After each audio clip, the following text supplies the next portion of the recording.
আসসালামু আলাইকুম। কি গরম পড়েছে দেখেছেন? আজ আর কোনো মাছ মাংস খাবো না, শুধু সবজি খেতেই ইচ্ছা করছে। পাশের মাঠে একটা ভালো কুমড়োর গাছ হয়েছে, তো সেখান থেকে কয়েকটা ডগা কেটে নিয়ে আসলাম, আর সাথে নিয়ে আসলাম কিছু হেলেঞ্চার ডগা আর কলমির ডগা। এই কুমড়োর শাক চিংড়ি মাছ দিয়ে খেতে ভালোই লাগে। শাকগুলো কেটে কুটে ভালো করে ধুয়ে নিলাম। আমি কোনো কিছুই ফেলি নাই, সব ডাঁটা পাতা সবই নিয়ে নিয়েছি।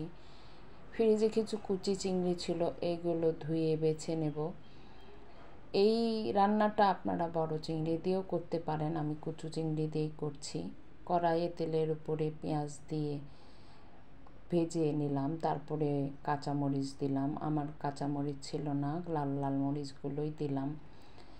একটু লাল লাল যখন হয়ে আসবে পেঁয়াজটা, তখন দিয়ে দিতে হবে চিংড়ি মাছ। হলুদ আর লবণ দিয়ে ভালো করে ভেজে নিতে হবে। কিছুক্ষণ ভাজার পরে হাফ চামচ আদা বাটা, হাফ চামচ রসুন বাটা, হাফ চামচ জিরা বাটা দিয়ে একটু পানি দিয়ে চিংড়ি মাছটা ভালো করে কষিয়ে নিলাম।